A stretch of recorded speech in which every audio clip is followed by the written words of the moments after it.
magnificent. It is, and the calculators will be out both in the commentary box and with you guys at home, because we'll have to try to work out who is qualifying, where they're qualifying, and we might find out, as we did last night, halfway through, that an athlete has made it. So we'll try to keep up with it. But meanwhile, Paul pulls onto the wall, and you can see him clipping the rope through quick draws that are hanging down. That's to protect the climber if they fall. They have to clip them all, and they must do so in order. And you can see there, he's made the first three fairly easily. And as the description said, looks easy, but ain't, or something, whatever it said. But he's safely through the purples, whatever, and into the crimps on the black volumes.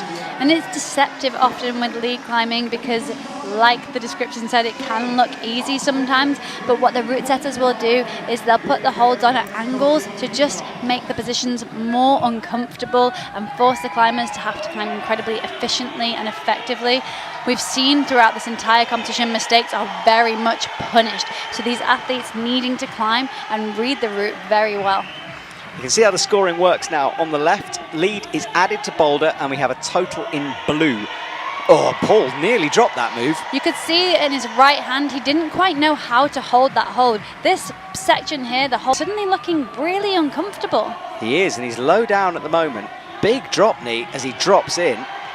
And he needs to make that clip as well. He's kind of gone past it, and it's really awkward. Now, you can hold it like that. You can't pull on it, but you can grab it. Yeah, so the clips hanging down are quick draws. You can grab it to clip the rope into it. Usually we see like this, where he pulls the rope up and clips it in.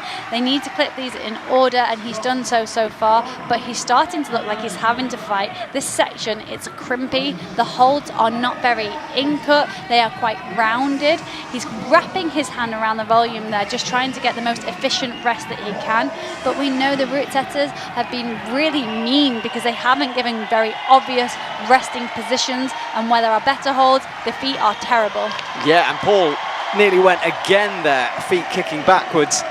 He's only about halfway up here and moving on to scoring point 30 there on the wall. And although he's at the top of the leaderboard now, look at all those athletes to come, and you can see why we're concerned that he's had a few moments down low. Yeah, the next hold that he will hit is the 30, so he has that now. He needs to be swinging his feet to the right. He's got a toe hook in. I expect we'll see him make this clip before he starts to climb down, but he's really struggling to keep tension through that feet, and we lose him there.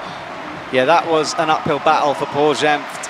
You could see him getting pumped, and yeah, the way he wrapped that hand around, that